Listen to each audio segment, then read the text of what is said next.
The sun dipped behind the mountains, painting the Montana sky in hues of orange and crimson as Cole Jenkins spurred his horse across the endless plains. Sweat dampened his shirt, and the brim of his hat was pulled low against the fading light. 3 days tracking rustlers had yielded nothing but disappointment, and all he wanted was a warm meal and his bedroll. That's when he saw her lone figure collapsed among the wild prairie grass, motionless in the shadow of the coming night. Cole dismounted with practiced ease, his boots landing softly on the earth. The woman lay face down, her calico dress torn and mudded, a small leather satchel clutched in her hand. For a terrifying moment, he thought she might be dead. "Miss," he called, approaching cautiously. "Miss, can you hear me?" She stirred, and relief washed over him. When she turned, Cole found himself looking into the most determined pair of eyes he'd ever seen, despite their owner's obvious exhaustion. "Water," she whispered, her voice cracked and dry. Cole quickly retrieved his canteen, helping her to sit up. "Easy now," he said, supporting her back as she drank. "What in God's name are you doing out here alone?" "Running," she answered simply, pushing a strand of copper-colored hair from her face. "Name's Cole Jenkins, madam. I ranch about 10 miles east of here." "Ruby," she said, clutching the canteen with trembling hands. "Ruby Ellis." "Well, Miss Ellis, you picked a mighty strange place for a stroll." He tried for humor, but her expression remained grave. "I was headed for Willow Creek." "They said there was work there." Cole nodded. Willow Creek was a small but growing town about a day's ride west. "That's still 20 miles from here. You were walking." "The stagecoach driver threw me off when I couldn't pay the extra fare he suddenly decided to charge." Her voice hardened. "Said a woman traveling alone should expect to pay in other ways." Cole felt his jaw tighten. "Which coach line?" "Montana Western." "Driver named Thorne." Cole filed the name away. "Amos Thorne had a reputation, none of it good. You'll need food and rest before you go anywhere else." "My ranch isn't far." Suspicion flashed in her eyes, and Cole understood immediately. "My housekeeper, Mrs. Oates, will get you settled. You'll be safe there, I give you my word." Ruby studied him for a long moment before nodding. "Thank you, Mr. Jenkins. Just Cole is fine." He helped her to her feet, noticing how she swayed slightly. "When's the last time you ate?" "Yesterday, maybe the day before." Cole helped her onto his horse, then mounted behind her. As they rode east, he couldn't help but notice how straight she sat despite her exhaustion, how she refused to lean back against him even as fatigue clearly threatened to overtake her. The Double J Ranch appeared on the horizon as night fully descended, a modest main house, bunkhouse, and barn nestled against a backdrop of pine-covered hills. Lanterns glowed in the windows, and as they approached, a stout woman emerged from the main house. Cole Jenkins. "I was about to send the boys out looking for you," Mrs. Oates called, her expression changing when she noticed Ruby. "And who might this be?" "Mrs. Oates, this is Miss Ruby Ellis. She needs food and a place to rest." The housekeeper's weathered face softened. "Of course, come in, dear. You look half dead on your feet." Inside, Mrs. Oates bustled about, serving up a hearty stew while Cole explained how he'd found Ruby. The ranch hands filed in for their evening meal, curiosity evident in their glances, but a sharp look from Cole kept their questions at bay. Ruby ate slowly, methodically, as if savoring each bite. When she finally spoke again, her voice was stronger. "I'll work to repay your kindness. I can cook, sow, tend gardens, whatever you need." "You need to rest first," Cole insisted. "We can talk about the rest tomorrow, Mrs. Oates showed Ruby to a small bedroom off the kitchen, and for the first time since he'd found her, Cole saw her shoulders relax slightly. "Thank you," she said simply, but the words carried weight. That night, Cole sat on his porch, smoking a cigarette and staring at the stars. Something about Ruby Ellis troubled him, not just her circumstances, but the shadows behind her eyes. She was running from something or someone, and Cole had seen enough of the world to know that troubles had a way of catching up. In the morning, Cole found Ruby in the kitchen with Mrs. Oates, her sleeves rolled up as she kneaded bread dough. She'd washed her dress as best she could, and her hair was neatly braided down her back. "Good morning," he said, accepting the coffee Mrs. Oates poured. "You're looking better." "I feel better, thank you." Ruby's hands never stopped working the dough.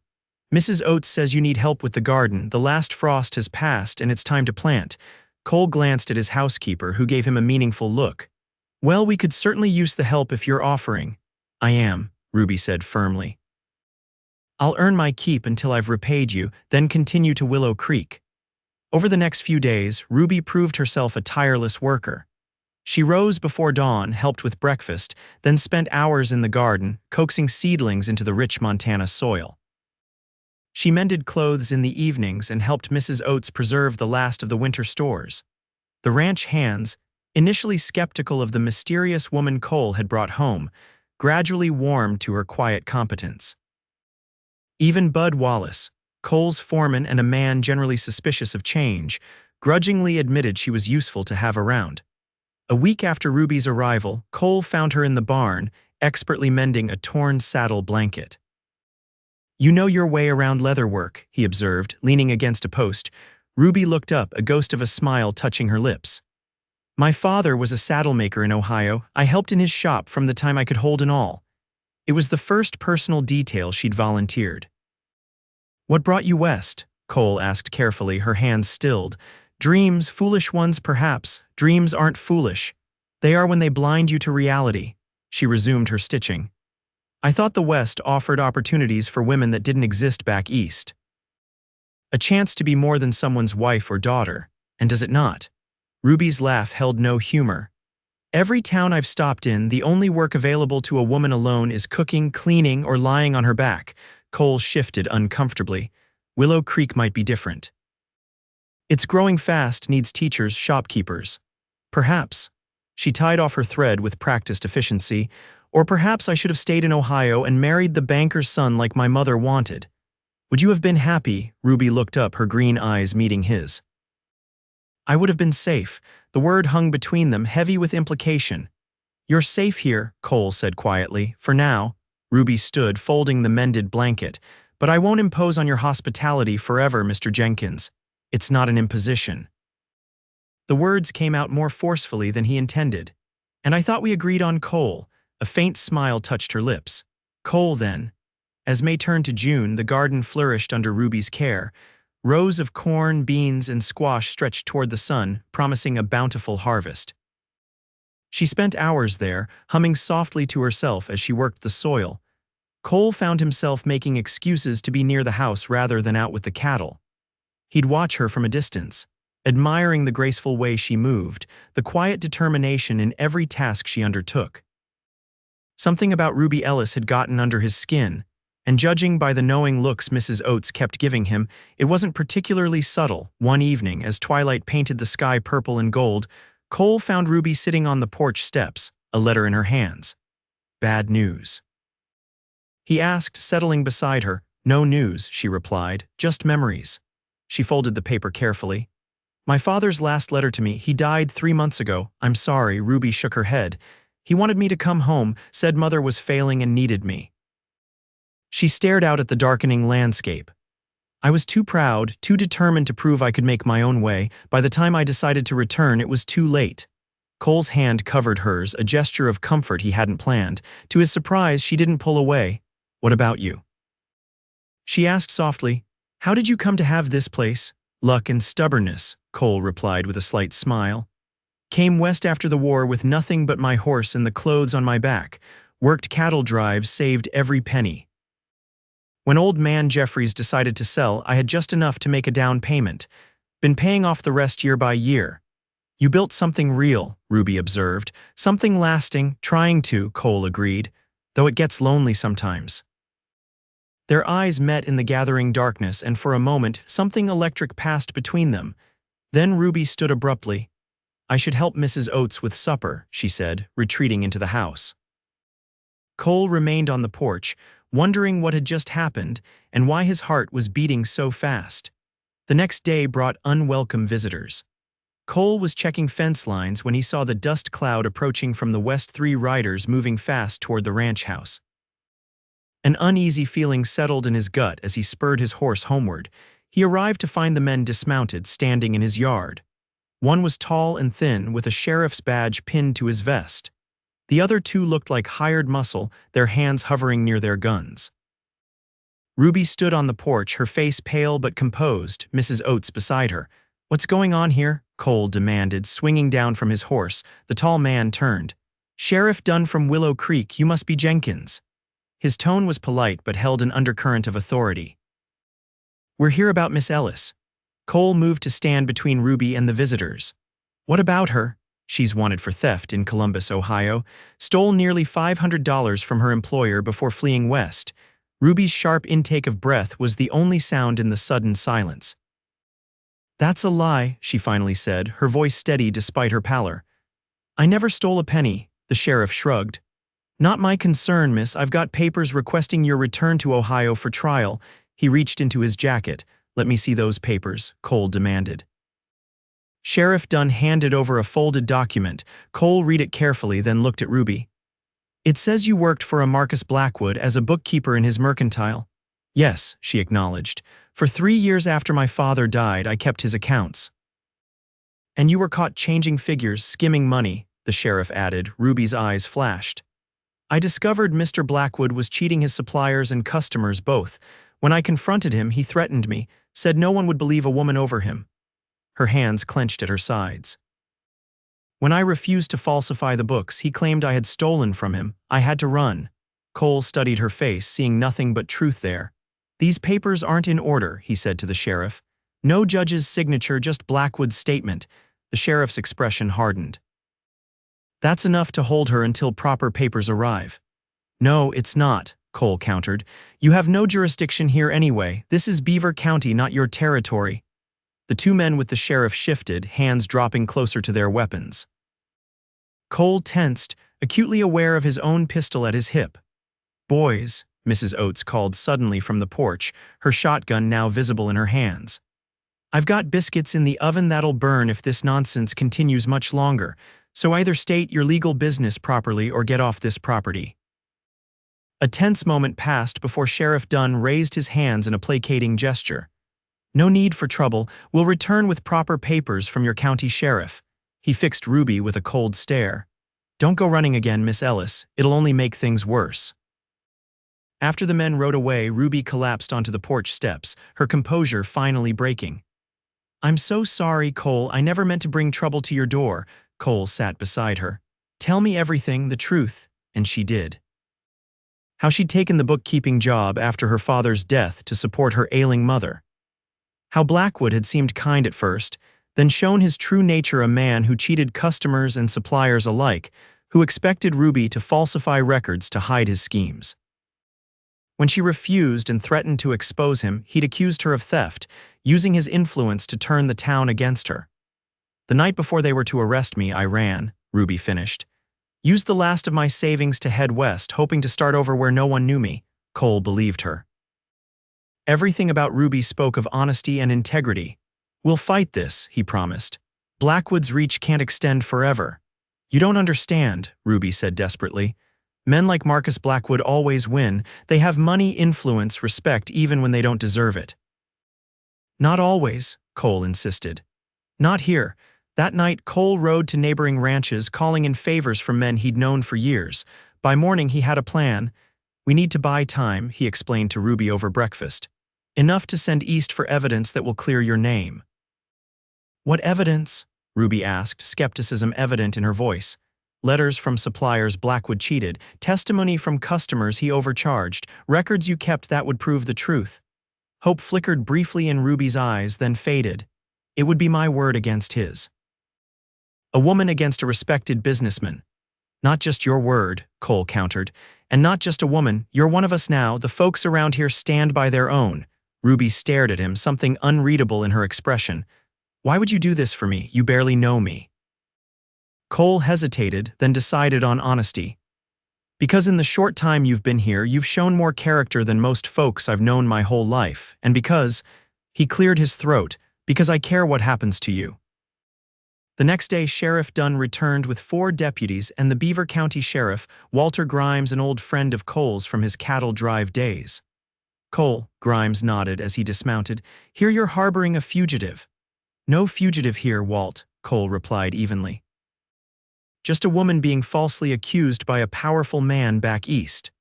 To Cole's surprise, nearly 20 men had gathered in his yard, neighboring ranchers and their hands, the blacksmith from the nearby settlement, even old Doc Wilson. All stood quietly, watching the proceedings with hard eyes. Sheriff Grimes surveyed the crowd, then sighed. Got to at least talk to the woman, Cole. That's the law. Ruby stepped forward from the porch, her head held high. I'm Ruby Ellis. I've done nothing wrong. Miss Ellis is working for me, Cole stated firmly. Has been for over a month. We've sent east for evidence that will clear her name. That's so, Grimes looked thoughtful. How long till this evidence arrives?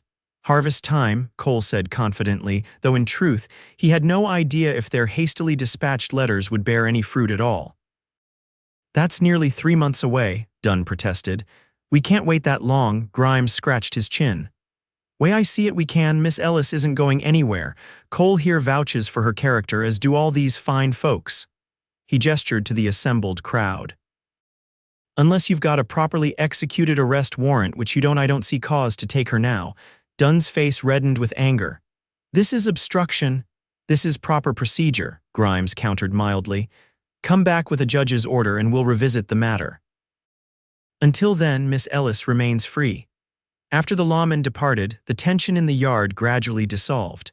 Neighbors introduced themselves to Ruby, offering quiet words of support before heading home.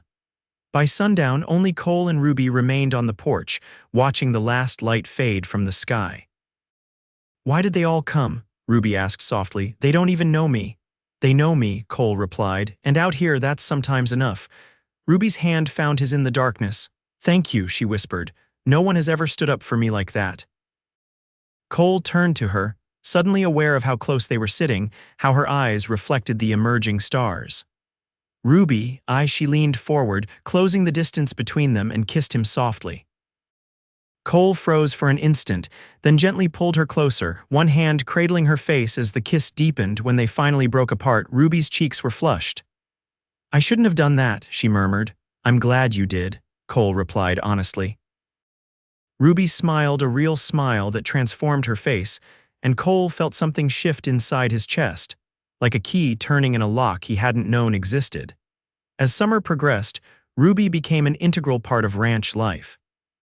She worked alongside Cole and his men, learning to ride and even helping with the cattle when hands were needed. Her garden flourished, promising a bountiful harvest, and she started teaching some of the ranch hands' wives how to preserve vegetables for the coming winter. The threat of Blackwood's accusations still loomed, but it seemed more distant with each passing day. Letters had indeed been sent east, with Cole calling in every favor he had from his Army days to contacts in Ohio. Now, all they could do was wait and hope. What wasn't in doubt was the growing affection between Cole and Ruby. Their evenings on the porch became a cherished ritual, talking long into the night about their pasts, their dreams, the future they were beginning to imagine might include each other.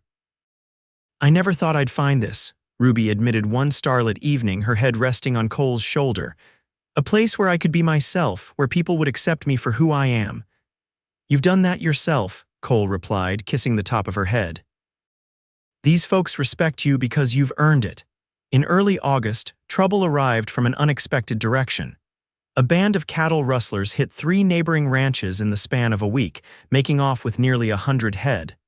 Cole joined the hastily organized posse, leaving Ruby and Mrs.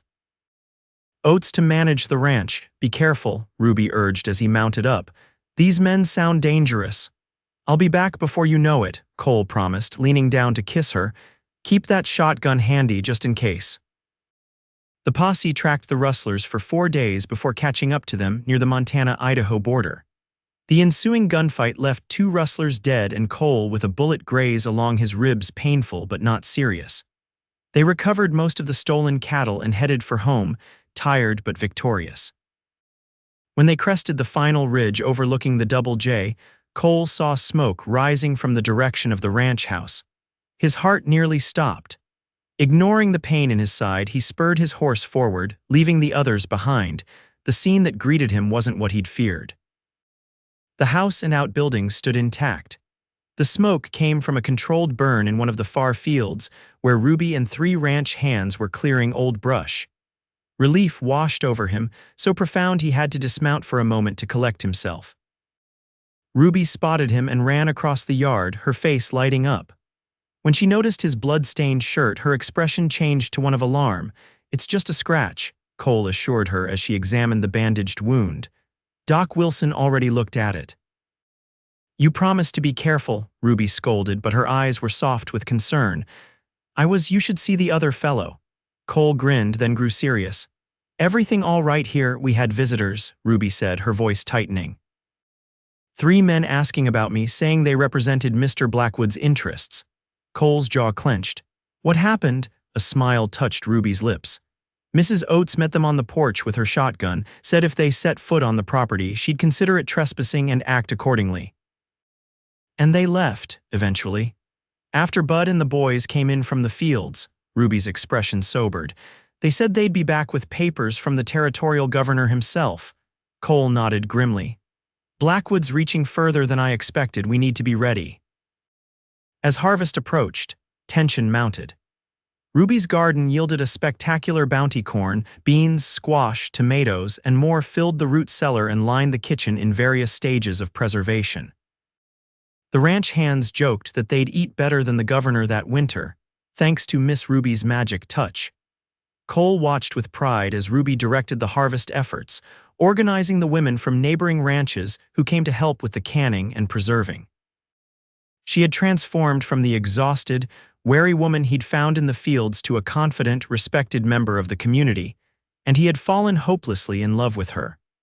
One evening in late September, as they sat on their porch watching the sunset, Cole cleared his throat nervously.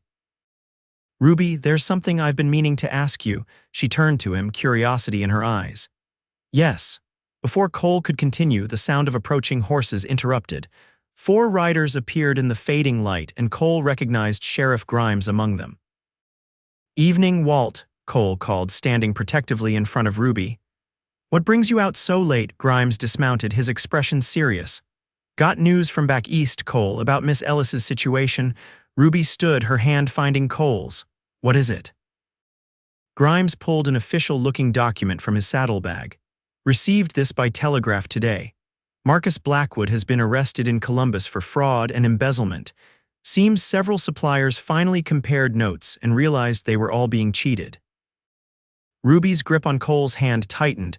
And the charges against me dropped, Grimes said, smiling for the first time. Seems your careful bookkeeping provided the evidence needed to convict him. The judge specifically mentioned your name in the ruling, clearing you of all wrongdoing.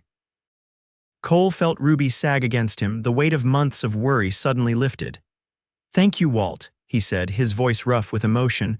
Don't thank me, Grimes replied. Thank whoever sent those letters east asking questions about Blackwood, stirred up quite a hornet's nest.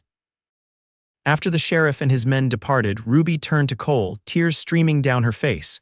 It's over, she whispered. I can't believe it's really over. Cole gathered her in his arms. You never have to run again, Ruby. You're home. She looked up at him, her eyes shining. Am I home? If you want to be, Cole said softly, then dropped to one knee. Ruby Ellis, I've loved you since the moment you sat up in that field and demanded water instead of pity. Would you do me the honor of becoming my wife?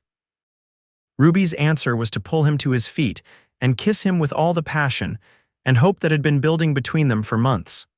The Harvest Festival that year was the most joyous the county had seen in decades. Not only was the yield exceptional, but it doubled as Cole and Ruby's wedding celebration. Neighbors from miles around gathered at the Double J, bringing food, music, and congratulations for the couple who had defied convention and powerful enemies to find happiness together. As twilight fell, lanterns were lit around the dancing area, and Cole pulled Ruby into his arms for a waltz. She wore a simple white dress that Mrs. Oates had helped sew with wildflowers in her copper hair. Happy, Mrs. Jenkins, Cole murmured as they swayed to the music. Beyond words, Ruby replied, her eyes reflecting the lantern light. I came west seeking opportunity and found so much more. You found respect, Cole observed, nodding toward the gathered community. Every man here would stand up for you now, just as you stood up for yourself. Ruby smiled, thinking of her journey from frightened fugitive to respected rancher's wife. By harvest, I taught them to respect my name, she agreed, but you taught me to respect myself again. As the stars emerged above them and the music played on, Cole and Ruby Jenkins danced in the center of the community that had become their family, secure in the knowledge that whatever challenges the frontier might bring, They would face them together equals in a land where respect was earned through character, not circumstance. And in the years that followed, as the Double J prospered and their family grew, the story of how Cole Jenkins found a half-dead woman alone in the fields became something of a legend in those parts. But the true miracle, as Cole would tell their children and eventually their grandchildren, wasn't that he found Ruby that day, it was that in finding her, he had found himself as well.